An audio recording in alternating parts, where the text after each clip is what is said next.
Yes, question there. Yes, sir. Was ever a human sacrifice done in the temple? I'm just going to apologize. I have to just ask, was a Jew ever killed in the temple? Or was it ever a part of a proper Jewish ritual? If you're asking me, was anyone ever killed in the temple? No. You're asking me, did Jews ever engage in human sacrifice that was licit, that was permitted, not illicit, but licit.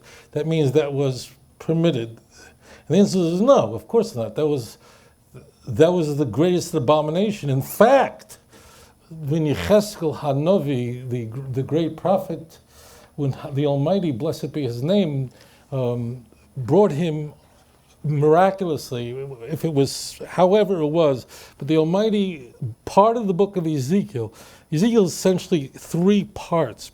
One part is to explain why was the first temple just destroyed. And God takes Ezekiel through a ride, basically moving through the temple. And in one room, people are sacrificing, killing babies. That's one of the things that he sees. And then the coal is thrown down from the heavens and the whole temple is destroyed. But that's one of the visions God allows him to see, the abominations that were going on. Now, human sacrifice is forbidden in all of the Tanakh. The prophets warned us. The prophets warned us that it's forbidden, that human sacrifice is forbidden. And in fact, Ezekiel Hanovi, HaKadosh VaTorah, a beautiful man, he's buried in Iraq. I met many American soldiers who fought in the coalition forces, who went to visit his burial place because Muslims consider Ezekiel a prophet as well, so his tomb is well preserved. So Ezekiel is enraged by this kind of thinking that the righteous person could die for the sins of the wicked. By my life, that shall not. I mean, if you read through the chapter, verse 21 of Ezekiel 18, the prophet of blessed memory says, if the righteous can't die for the sins of the wicked, so what do you do now if you sin? So he says, as for the wicked person, if he'll turn away from his sinful ways and do that which is right in the eyes, I will freely forgive him, and his sins will no longer be remembered against him. And contrary to what Paul says at the ends of Romans chapter 6, the God of Israel has something else to tell you, and He's got a message for you. And that is it my desire at all to punish the wicked? Is it not rather they turn from their sinful ways that they may live? Some beautiful passage. So when Paul says the wages of sin is death, every person has to say, okay, am I going with Paul or am I going with Ezekiel? And that's the issue. And for us, it's an absolute no-brainer. It's not personal, whatever.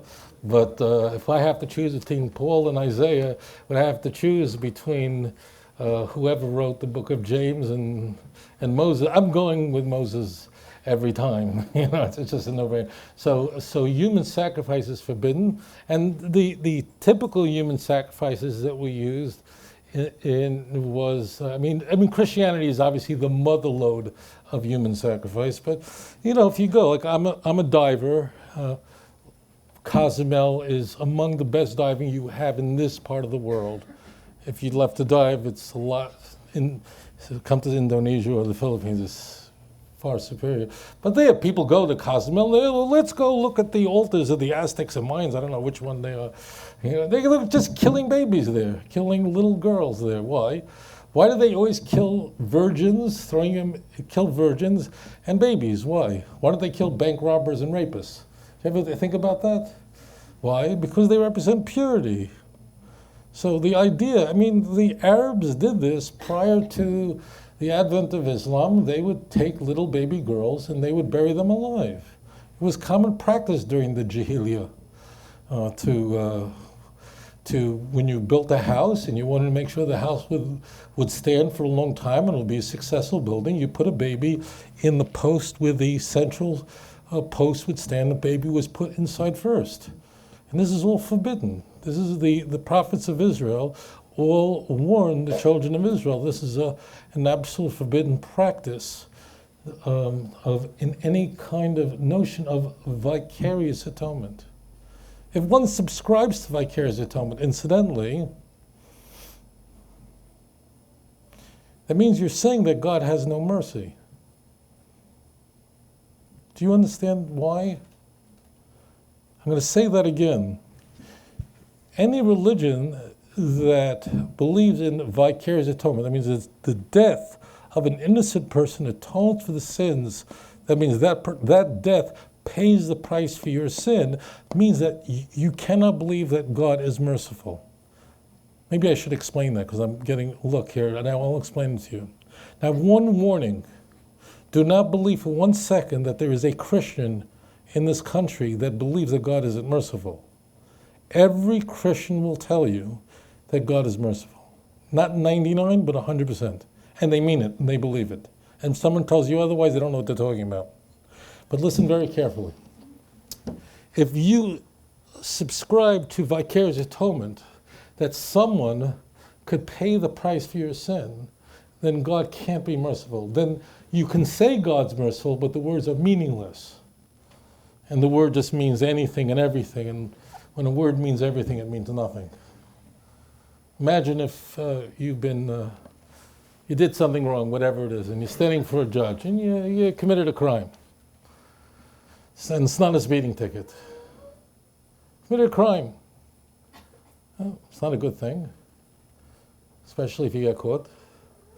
And now you're standing and you go in the courtroom, and the judge tells you about how serious the crime is and what kind of penalty is involved, and you're going to go to prison. You could, if you don't want to go to prison, you could pay a fine of $100,000, and then you don't have to go to prison. You either can pay a fine of $100,000, or you can go to prison for a few years.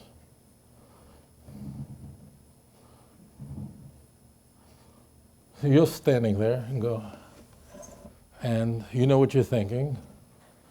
I don't got $100,000. And I've never been to prison, but I saw a few of these TV shows, and I definitely do not want to go there. Now, just think about this for a moment, okay? So the judge says, look, you could pay the $100,000, or you're going to have to go to prison and pay it that way. Now, as it turns out, I happen to be in the courtroom just watching, observing this whole spectacle, and I'm a very rich guy, and for whatever reason, I take a liking to you. And I just go to your attorney and say, look, I'll pay the $100,000 for your client. So if the attorney says, look, this person is willing to pay the money, what will the judge say? No problem. Judge doesn't care. They don't care where the money comes from. If the court finds you, if you have some rich friend, some rich uncle who gives you the money, they're fine. They don't care. As long as you didn't steal it, as long as it's not money that you made by selling drugs. If the money is illicit, it's fine. You're out because someone paid the price for you. Okay, that's scenario number one. I'd like to present scenario number two. You've committed a crime, a serious one. You're standing before the judge, and the judge says the exact same thing. The judge says to you, this is a very serious crime. You have two choices. You could pay $100,000, or you're going to go to prison for a long time. And you know that you did the wrong thing. And you begin to weep. And the judge sees you crying. And this is a special kind of judge who could see your heart and sees that your heart is really broken, that you really are sorry. The judge looks in your eye and says, I see you really feel bad about this. And you say, I do, Judge. I did the wrong thing. I sinned. I committed a serious crime. I acknowledge that. I'll never do it again. I am so sorry. And the judge says, you're forgiven, go. I ask you a question. Which judge is merciful and which one is not? The first or the second? The second. The judge that someone pays the price for you has no mercy. He's just taking somebody else's payment. Look, if you've never heard the term Jesus paid the price for you. You've been living in an igloo for your whole life. Okay? Then you just, okay? Someone paid the price for you. You're covered in the blood. If you've never heard that, you've never been to a church in life, you've never spoken to a Christian in your life. Okay? I mean, there's nothing could be more clear than this. So vicarious atonement means that God has no mercy, and simply someone paid the price for you, a payment that you cannot pay. And one thing is clear: I am not giving this talk in Borough Park, Brooklyn, to Jews who never heard Christian theology before. I'm not in Meir Sharem where people never met a Christian in their lives, and I'm not in Saudi Arabia where people never met a Christian in their lives. I'm speaking to an audience that knows I am not making any of this up. You cannot be in a Christian service and not hear that someone paid the price for you and you are covered in the blood of Calvary. If you believe that, if you subscribe to that, if that's your concept of God, then God has no mercy. It's simply somebody else paid the price for you. Then how is God, as it says in Exodus, He is a Rahman, which is one of the names of God. He is full of mercy. Where's the mercy? There is no mercy. It's simply somebody else paid the price for you. So it's much deeper than it is in aberrant theology. What I want to tell my holy brothers and sisters, what I want to do with you is take you a little deeper than just quoting a verse, showing you that these ideas, these teachings, these doctrines and creeds are opposed by the Jewish scriptures. I want to take you something a little deeper and show you what's going on under the lid, the wiring, what's wrong with the wiring of it. Vicarious atonement means that God demands that a price has to be paid. The question, are you going to pay it, or a little virgin is going to pay it? Are you going to pay it, or a little baby girl who was just born going to pay it? Are you going to pay it, or some person who lived 2,000 years ago pay it? There's no mercy there. Now, Christians will object to this, but they must prayerfully ask themselves the question: if this was God's salvation program for man, did God just forget to mention John 3:16? He just forgot about nearly 24,000 passages in the Jewish scriptures, and somehow God forgot to mention the central doctrine of all of Paul's teachings. The answer is it's a Christian invention. The answer is that Christianity invented nothing and borrowed everything from the Greco-Roman world. And it's an abomination. But I say this to you: when you speak to Christians, be very gentle. Don't be like me. Don't get so excited like me. Go easy. Why? Listen, if you say this to a Christian, they really will feel very offended. Listen to me, okay? I know what I'm doing. No, seriously. You have to go easy. Christians generally, the reason why Christians are Christians, you ask a Christian, why are you Christian? Jesus loves me, and I love Jesus. That's it, and He died for my sins. And if you don't know that, then I don't know how you've been living here in Texas. Then you've been walking around with earplugs all your life. Okay. They're not going as a verse, it's that. I'm a Christian because Jesus loves me, and I love Jesus, and He died for my sins, period, and then they go to Isaiah 53 and say, and you could prove them there. But that's not why. No Christian believes in Jesus because of Daniel 9. That comes later to make them feel good, that what they believe that makes them feel good actually can be supported by these passages in the Jewish scriptures. If you don't know this, and you know nothing. Christians believe in Isaiah because they believe in Jesus. Do you understand? Not the other way around.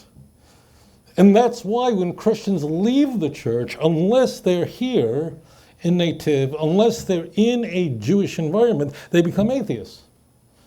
I mean, logically, if a Christian discovers that Christianity is a false religion, and I'm not going to play games here, and it's not just a false, it's a horrific it's based on a horrific religious belief of human sacrifice.